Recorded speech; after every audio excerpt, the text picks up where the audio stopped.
Yo, chat. What's up? What's popping, everyone? Yo, let me fix this. Dude, I got an update for you. So, I actually did a recap of Ragnarok yesterday. And you know what happened? The full gameplay, we're gonna try and get it 100%. Oh shit. That it didn't have the audio, so we about to recap this back. But of course, like I found a new video on top. Just peeked at this. So I found a new video on top. So we're about to react to this video from Goo Crew Gaming. Shout out Goo Crew Gaming on top. Let's already give this a like.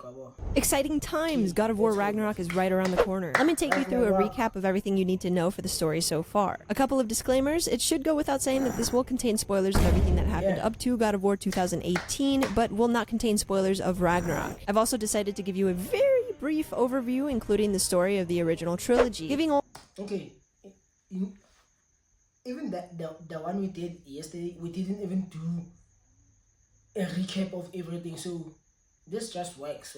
Only details that help us better understand the events of the reboot. Check out the timestamps below if you want to skip to the current story and are not interested in that much background. Our story begins with Kratos, Spartan, badass, demigod, and son of Zeus.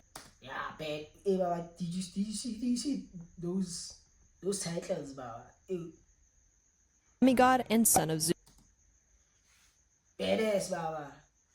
Spartan, demigod, son of Zeus. He was out in battle doing Spartan things, killing and chilling, ended up picking a fight with the barbarians, getting his ass kicked and almost killed in battle. Before he was struck with the final killing blow, he called out to Ares, the god of war at the time, and pledged his soul in exchange for victory in this losing battle. Ares agreed. Dude, that's bro. That's bro. I'm sorry. I trust bro. I'm like, dude, Fade, send help. Bro says bad. I'm sorry. Struck down Kratos' enemies. Check.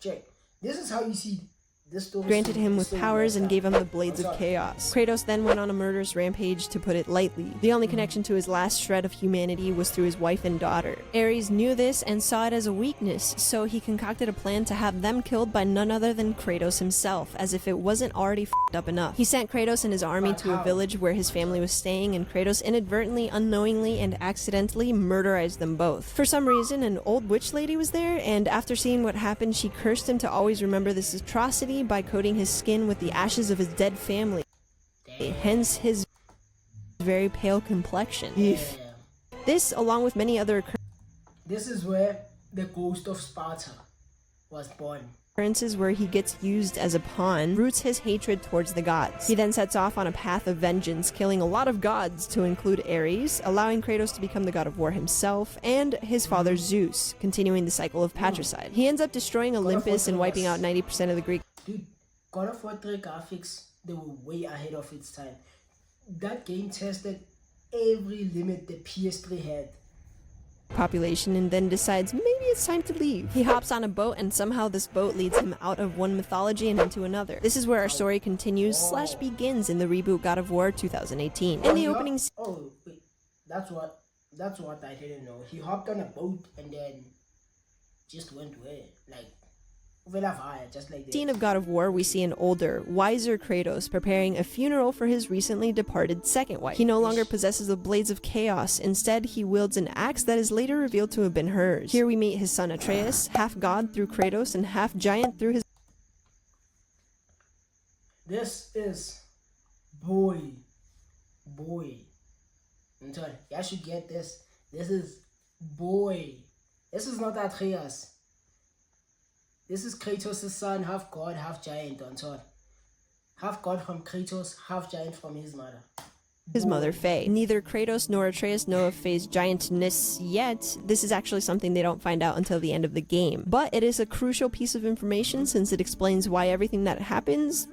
Although we only ever get to meet unalived Faye, she plays a critical part of the story as she is the one who sets them off on their journey together. You see, her last wish for them was to travel to the highest peak in the realms and spread her ashes. Easier said than done, since the highest peak in the realms just happens to exist in Jotunheim, a realm that has been sealed off by the giants and is currently inaccessible. Let me take a moment here to introduce some characters. So the Jotunheim, it's the realm, it's like the realm of the giants. Into the mix, a god named Odin and a goddess named Freya. Odin is described as a power-hungry, ruthless, barbaric, and heartless all-father. Yo. This is the All-Father. All-Father. We're gonna be going toe to toe with the All-Father, no? Barbaric, heartless, power hungry, yeah. Leader of the realms. He had many wives and many sons. Two in particular that play a big role in this game are Freya and her son Baldur. Freya left Odin because he was an insufferable asshole or something like that. Due to being heartbroken and a controlling narcissist, he curses Freya to never be able to leave Midgard or go back to her home, living a life of isolation. Back to our dynamic duo. Before setting off on their journey, they get a visit from an unwanted psychopath. That's right, Baldur, son of Odin and Freya, invincible, cruel, and extremely disturbed. He resents his mother for taking away the ability for him to feel anything, which she did out of fear of ever having to watch him suffer. Odin had sent— Wait. So his mom cast him so he, cast him so that that's another way. Let's use she basically gave his son Baldur power, invincibility power, so that he couldn't get hurt or get killed once all, so that he could she could love her child once all, like Graphics. Baldur in search of a giant living She's not wrong. in the woods. He felt threatened by the presence of a giant, his sworn enemies in the realms. When Kratos answers the door, Baldur mistakes Kratos for this giant that he's looking for, understandably, because Kratos is a big mother, and picks a fight. Kratos, confused as to why— What? Now what's I saying? 2 minutes. When Kratos answers— Wait. Let's go back on. She did out of fear of ever having to watch him suffer. Odin had sent Baldur in search of a giant living in the woods. He felt threatened by the presence of a giant, his sworn enemies in the realms. When Kratos answers the door, Baldur mistakes Kratos for this giant that he's looking for, understandably, because Kratos is a big mother, and picks a fight. Kratos, confused as to why this small man has come to slap him repeatedly, believed Baldur was sent because he knew of Kratos' past as a god. After a quick beating, Kratos believes that he has killed Baldur, unaware of his inability to die, and decides that it is not safe to stay at home, so they hurry on out of there. Throughout their journey, we find not only a story developing of their adventures, but a development of their relationship as father and son. It is clear from the beginning that Kratos— That trophy, father and son, this trophy, I'll just link it. I'll just put it right here. Father and son. Dude, this God of War, this one, the God of War 4, technical, the 2018 one. That game was never— so awesome. Dude, anybody knows this who played that game? There are Valkyries there. Yo. Yeah. Yes. Those things were something else, boy. Yo. An involved parent, Atreus only knows everything he knows from his mother's teachings. Kratos is keeping the fact that he is a god a secret from his son, since he is afraid that his son will resent him for his bloody past. I don't know how Atreus didn't figure it out, to be honest with you, since the men can pick up an entire tree like a paper straw. They meet— How didn't Atreus know worry, like Papa, if he's a god or something like that?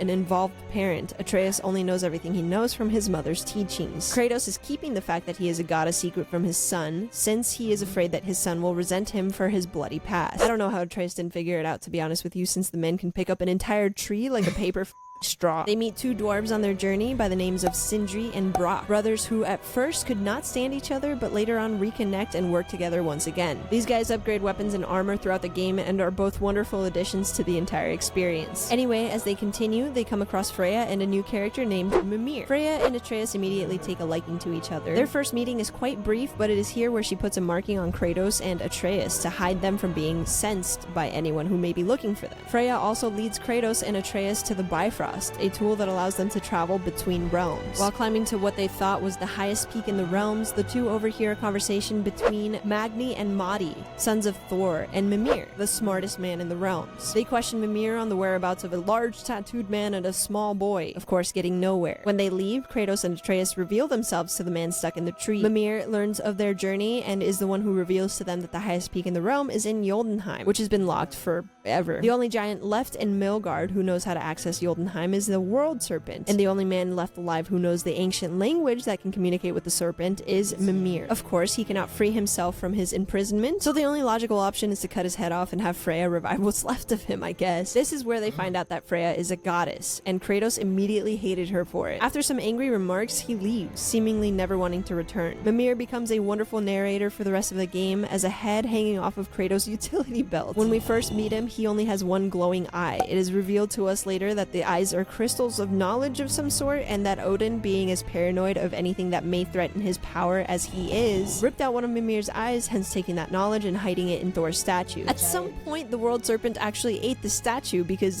he hated the sight of Thor in the morning, something like that. Don't forget about the eaten statue. Kratos and Atreus eventually run into Tweedledee and Tweedledum. They break off in a fight, which the two brothers are repeatedly making your mom jokes at Atreus. I wish I was making this up. This anger yeah. That's actually what happened. Modi. Dude, look at that. Your mom must have been somehow to lay with the likes of him. Yo, dude, he's cooking him. There's Atreus, causing him to lose his temper and make dumb decisions. Kratos ends up killing one of the brothers, leaving the other to run away in fear. Sometime after, Atreus starts coughing up blood and so one of the sons of not Zeus, one of the sons of Thor, Modi, died or something. and eventually passes out, falling ill. In a panic, Kratos brings him back to Freya. Freya requests the heart of some dude from Helheim for some reason in order to cure Atreus. The creatures that Kratos will fight in Helheim cannot be hurt by the frost axe, which is why he has to bring out the old blades of chaos. Weapons that... So she didn't actually explain why the boy was sick, or am I wrong? So the boy was sick because of who's this?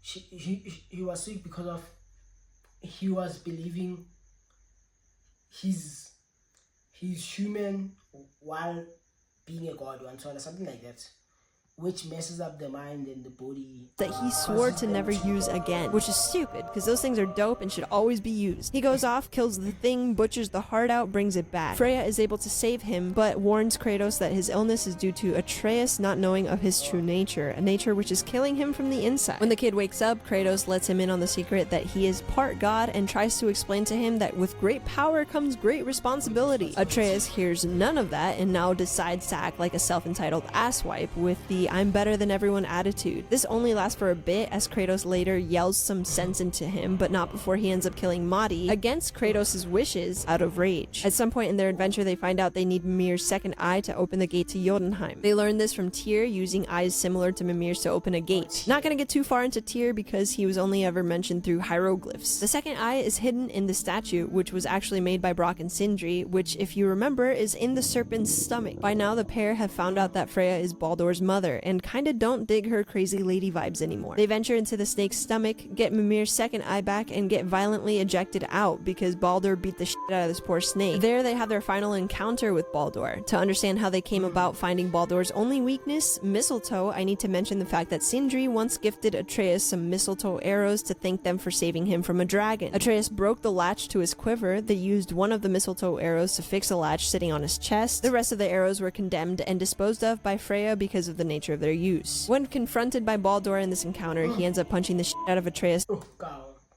I'm shutting a stiff punch in in the chest, hitting the mistletoe and Dude, the boy can't breathe. Boy can't breathe, boy. Dude, look at this. Look at this hanging head in face. Like, come on, Tony. Look at this. Wait. Wait. Playback speed, boy. Give us. Whoa. Wait. What's fronted by Wait. I'm sharply defeated. Oh, what? Wait. Oh, check. It's eventually king, but wait. Let's do this now. Oh, yes. Dude, look at this. Look at this stiff punch. Hi. Yo, go see him. Yo. Bro, I wouldn't eat this. Ain't no way I'm eating this. Yo. As a father, dude, I would go crazy, boy. I'd go crazy. Don't ask where Bolter is. Don't ask where Bolter is. Uy, what? Ish, this thing. Okay. Let's log in. Let's finish this. He ends up punching the shit out of Atreus in the chest, hitting the mistletoe and thus breaking his invulnerability spell. After a long battle, Baldur is weakened. Kratos tried to show him mercy, but he went on to try and murder his mother Freya, which of course is a big no-no. And so Kratos snaps Baldur's neck. Freya, we must be better. Dude, that was a power feat. And I feel like it's like us men, we must be better. We must be better, man. You know, like that's how I took it. Like when I was maybe playing it for like the second time, I think I was like, oh, we must be better, man. Freya hates Kratos for what he did and says some really mean things to him, to which he responds, okay, whatever, and carries on with his quest. Wrapping up our story here, they finally reach Jotunheim, only to find out that all of the giants are now giant corpses. This is also where Atreus finds out that he is half giant because of his mother, and also that she referred to him as Loki. Here's some cryptic foreshadowing on the wall for your interpretation. That's it, you're all caught up. I hope I was detailed. Cryptic foreshadowing. What's this? No. I wanna.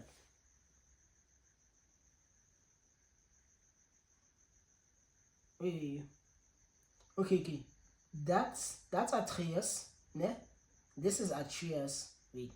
And then this thing, I don't know what's this round thing. It looks like it's going to Kratos, if I'm not mistaken. So does Kratos die? Wait, I don't know. Dude, I haven't played Ragnarok before, young Tola. So what I actually did was I was watching a walkthrough from the Red Bread on Tola. Dude, I used to watch that dude like every time I came back from school. Like I didn't have a PS. Every time I came back from school, I was like, hey, the Red Bread on Tola, and then just watch him like play a bunch of games, and the God of War Ragnarok and the God of War was actually one of them. And then I actually got to play the God of War, finished it, because I initially played 1, 2, 3. I was only left with this one, so I was like, oh, need to get this one, the 5th one done. Kendrick got 5 Grammys. I need to finish the five games of God of War until then. The other ones, those ones for PSP, like a sharp. Shadowing on the wall for your interpretation. That's it, you're all caught up. I hope I was detailed enough to make sense of everything that happened, but not enough to be boring. Oh yeah, W Crew, Goo Crew. Yes. W Goo Crew, I think. W Goo Crew gave me in the chat. I think I gave it a like. I gave it a like. I gave it a like. So I think that was it. I think we caught up with everything. So yeah, should expect videos on God of War Ragnarok. Y'all should like tap into the chat. Maybe tell me if y'all wanna see it live or y'all wanna see just videos and so on. But anyways, deuces.